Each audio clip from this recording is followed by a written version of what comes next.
Welcome students. आज हम लोग पढ़ने वाले हैं हिंदी व्याकरण का एक बहुत ही महत्वपूर्ण अध्याय, जिसका नाम है समास।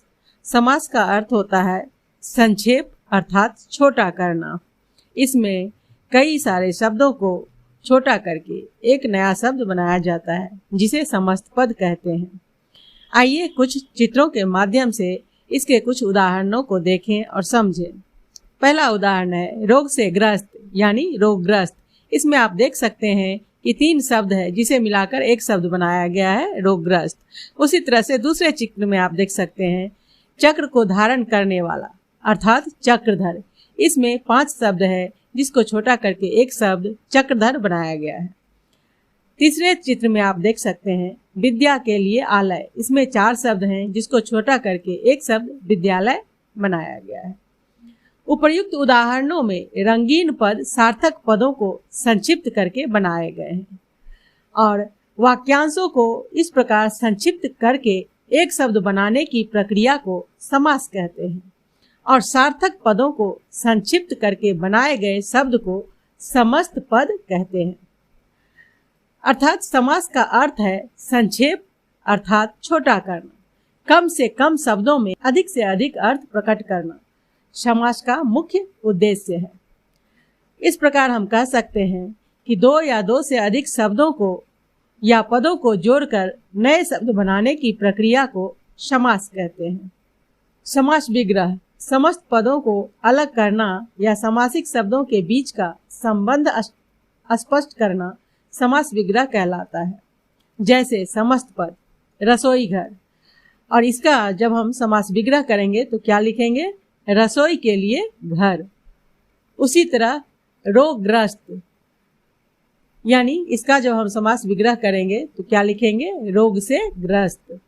उसी तरह चक्रधर, चक्रधर एक समस्त पद है और जब हम इसका समास विग्रह करेंगे तो क्या लिखेंगे? चक्र को धारण करने वाला अर्थात भगवान विष्णु। इसी तरह से कई सारे उदाहरण हैं। अब हम लोग आगे देखेंगे समास के भेद, यानी समास के कितने भेद हैं। समस्त पद में विग्रह करने के पश्चात स्पष्ट हो जाता है कि समास में 2 पद होते हैं, एक प्रथम पद और दूसरा पूर्व पद या उत्तर पद। इन पदों की प्रधानता के आधार पर समास के 6 भेद होते हैं। पहला अव्ययी भाव समास, दूसरा तत्पुरुष समास, तीसरा कर्मधारय समास, चौथा द्विगु समास और 5वां द्वंद्व समास तथा 6ठा बहुव्रीहि समास। तो आइए अब बारी बारी से हम सभी समासों का परिभाषा और उसके उपयोग के बारे में जानें और समझें।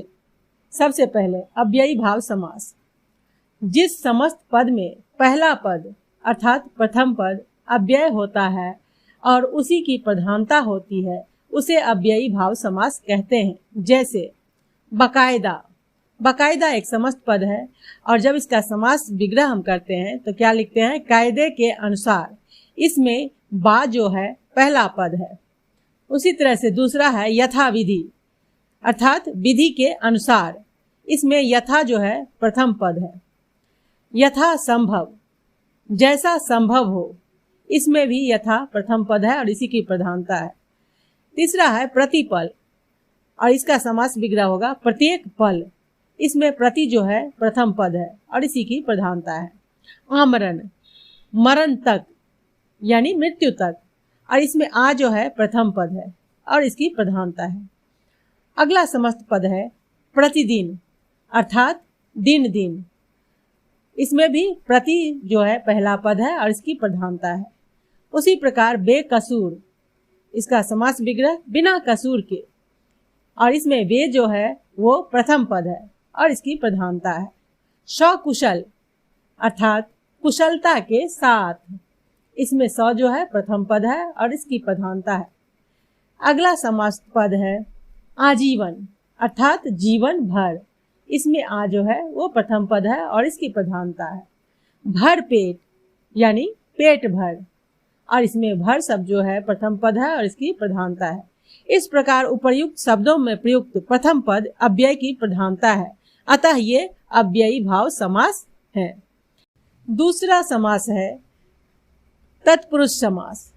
जिस समास का पहला पद गौण और दूसरा पद प्रधान होता है, अर्थात जिस समास का पहले पद की प्रधानता नहीं होती है बल्कि दूसरे पद की प्रधानता होती है, और जहां वे पदों के मध्य विभक्ति चिन्हों का लोप होता है, वहां पर तत्पुरुष समास होता है।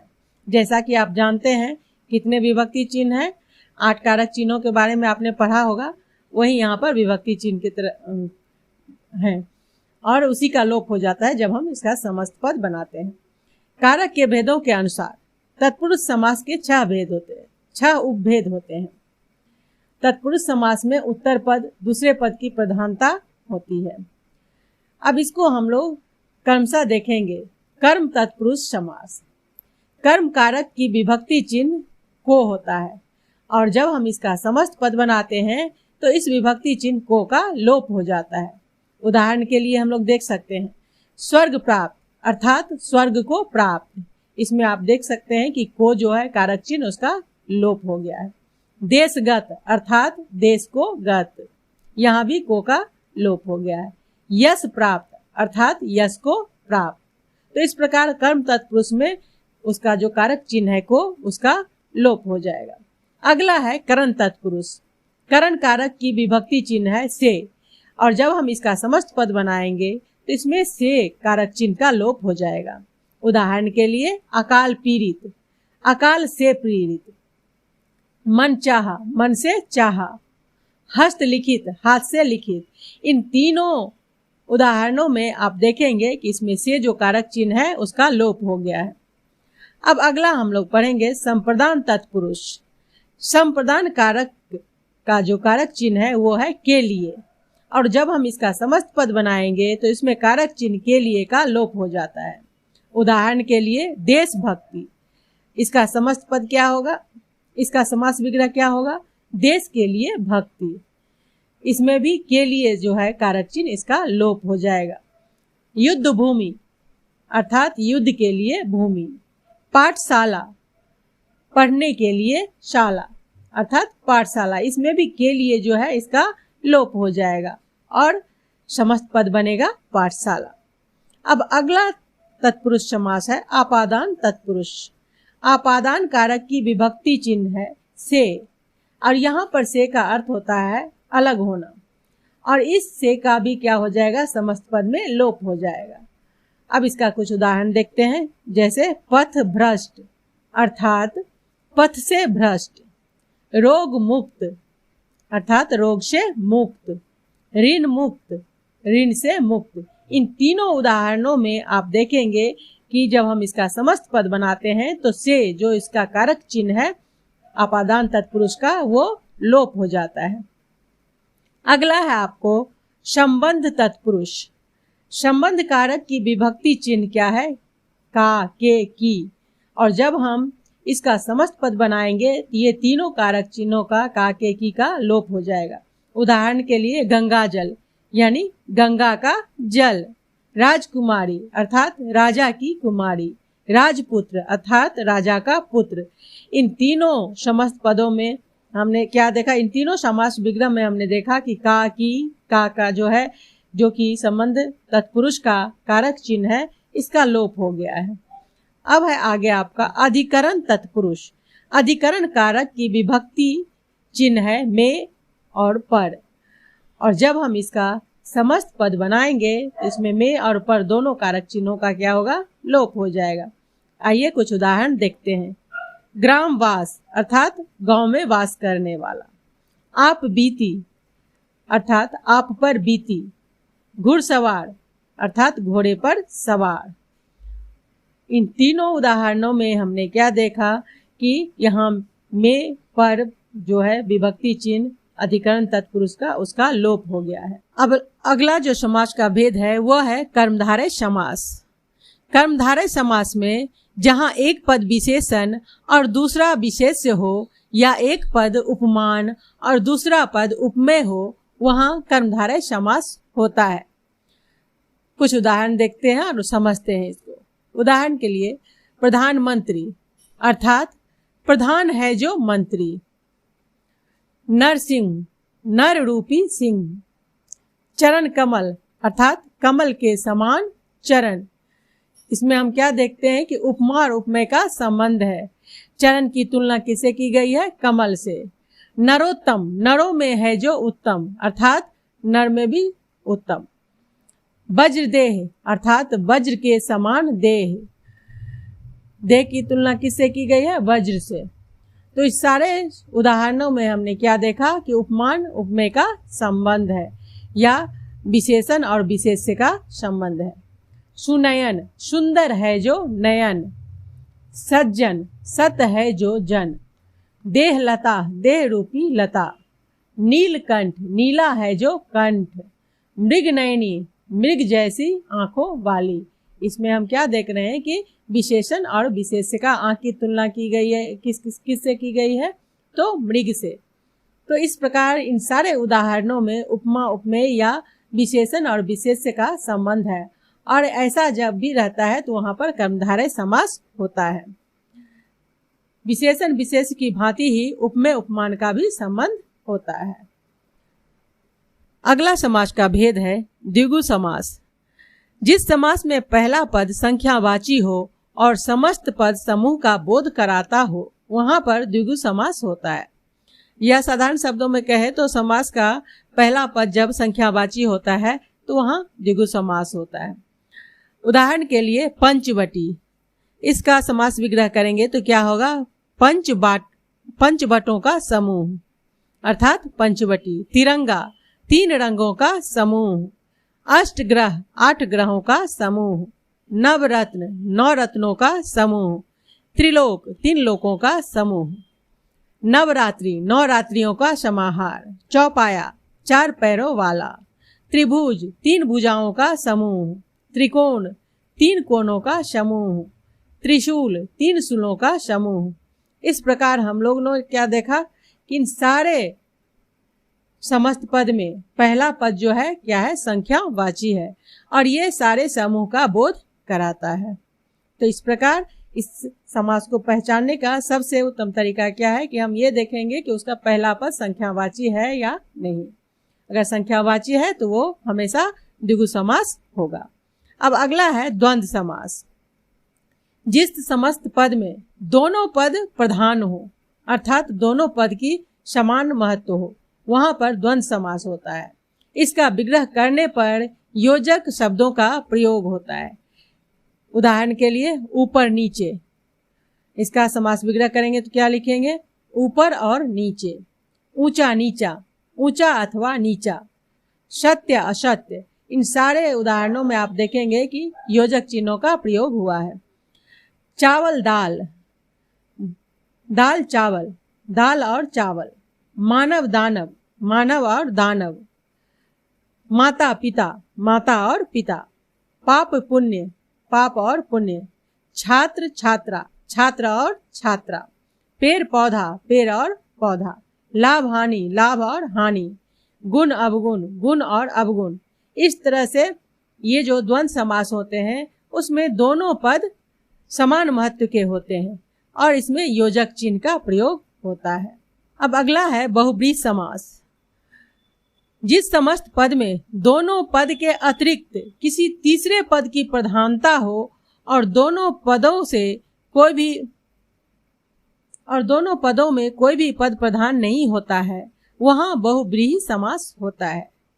उदाहरण के लिए चक्रधर, इसका समास विग्रह करते हैं तो क्या लिखते हैं हम? चक्र धारण किया है जिसने, अर्थात चक्र कौन धारण करते हैं? भगवान विष्णु। तो यहाँ पर दोनों पदों में से किसी पद की प्रधानता नहीं है बल्कि एक विशेष अर्थ निकलता है। उसी प्रकार अगला उदाहरण चंद्रशेखर, चंद्र है शिखर पर जिसके, तो किसके शिखर पर चंद्र होता है? भगवान शिव के शिखर पे।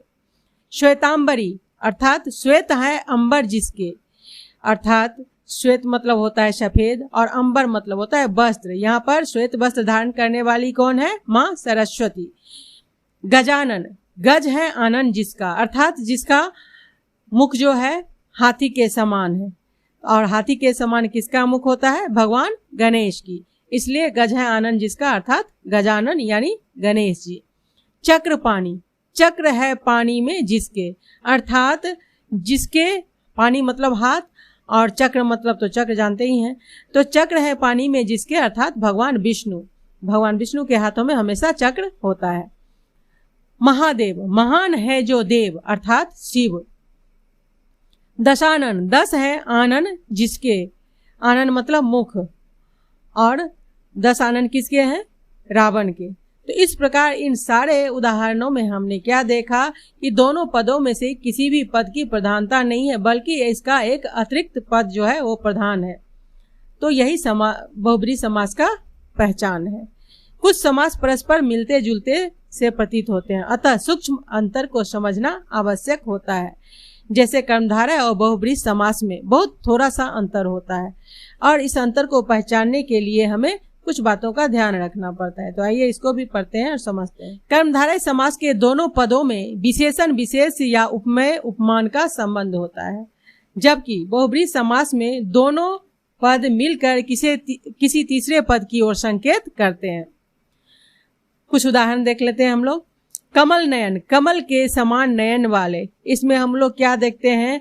नयन की तुलना किससे की गई है? कमल से, अर्थात इसमें उपमा उपमेय का संबंध है। तो ये क्या होगा? कर्मधारय समास होगा। अब अगला है वही उदाहरण हम लोग देखते हैं। कमल नयन, अर्थात कमल जैसे नयन है जिसके, अर्थात कृष्ण। यहाँ पर कौन सा समास हो जाएगा? तो बहुब्रीहि समास। यहाँ पर न तो उपमा उपमेय संबंध है और न ही विशेषण विशेष से, बल्कि दोनों पद मिलकर किसी तीसरे पद की ओर इशारा करते हैं। पीतांबर, पीत है जो अंबर, अर्थात पीला है जो वस्त्र। यहाँ पर क्या होगा? उपमा उपमेय संबंध होगा या विशेषण विशेष संबंध होगा, अर्थात ये कर्मधारय समास होगा। और यही पीतांबर अगला उदाहरण जो है वो बहुब्रीहि समास का भी होगा। उसमें क्या होगा? पीत है अंबर जिसके, अर्थात भगवान विष्णु, जो कि हमेशा पीले वस्त्र धारण करते हैं। तो यहाँ पर हो जाएगा बहुब्रीहि समास। कहने का मतलब यहाँ ये है कि समास विग्रह अगर दिया हुआ है तो हम आसानी से ये पहचान सकते हैं कि ये कर्मधारय समास है या बहुब्रीहि समास है। अब हम लोग देखेंगे द्विगु और बहुब्रीहि समास में क्या अंतर है। द्विगु समास में पहला पद हमेशा संख्यावाची होता है, पहला पद दूसरे पद की संख्या बताता है, जबकि बहुब्रीहि समास में भी कई पहले पद संख्यावाची होते हैं, परंतु ये पद दूसरे पद से लेकर किसी तीसरे विशेष पद की ओर संकेत करते हैं। जैसे त्रिलोचन, 3 लोचनों का समूह, ये क्या हो जाएगा? ये हो जाएगा द्विगु समास। और यही उदाहरण दूसरी जगह जब प्रयोग होते हैं, जैसे 3 है लोचन जिसके, अर्थात 3 लोचन किसके होते हैं? भगवान शिव के। तो जहां पर इस तरह का समास विग्रह होगा 3 है लोचन जिसके, तो वहां पर होगा भगवान शिव, अर्थात बहुब्रीहि समास। और यही उदाहरण अगर होगा 3 लोचनों का समूह, तो वहां हो जाएगा द्विगु समास। अब हम लोग देखेंगे कि संधि और समास में क्या अंतर है। वर्णों के मेल को संधि कहते हैं, जबकि शब्दों के संक्षेपीकरण के लिए मेल से बने सार्थक शब्दों को समास कहते हैं। संधि वर्णों के परिवर्तन का नाम है, जबकि समास में शब्दों का लोप हो जाता है। जैसे वाचन प्लस आलय, वाचनालय, यह किसके उदाहरण होंगे? संधि के। पवन का पुत्र, अर्थात पवन पुत्र, यह किसके उदाहरण होंगे? समास के। तो जहां पर 2 शब्दों को जोड़कर एक नया शब्द बनाया जाता है, वहां पर क्या होता है? संधि होता है। और जब कई सारे शब्द मिलकर एक शब्द बनाते हैं, तो वहां पर समास होता है। तो इस तरह से हमने क्या देखा कि समास के कई भेद हैं और हर एक समास के अपनी अपनी परिभाषा है, उनको पहचानने का अपना अपना तरीका है। आइए एक बार हम लोग पाठ पुनरावृत्ति कर लेते हैं। 2 या 2 से अधिक शब्दों के मेल से शब्द बनाने की प्रक्रिया को समास कहते हैं। समस्त पदों को अलग करना समास विग्रह कहलाता है। समास के कुल 6 भेद हैं। अव्ययी भाव समास, तत्पुरुष समास, कर्मधारय समास, द्विगु समास, द्वंद्व समास और बहुब्रीहि समास। अव्ययी भाव समास में पहला पद अव्यय होता है। द्विगु समास में पहला पद संख्यावाची होता है। द्वंद्व समास में दोनों पद समान रहते हैं और बहुब्रीहि समास में दोनों पदों के अतिरिक्त किसी तीसरे पद की प्रधानता होती है। तो इस तरह से यह चैप्टर यहीं समाप्त होता है। अगर आपको यह वीडियो अच्छी लगी है, आपके लिए उपयोगी साबित हुई है, तो फिर आप इस वीडियो को लाइक कर दें और हमारे चैनल को सब्सक्राइब कर लें। अपने दोस्तों के साथ इसे ज़्यादा से ज़्यादा शेयर करें। अगर आप नए हैं तो चैनल को सब्सक्राइब करके बेल आइकन को प्रेस करें। धन्यवाद।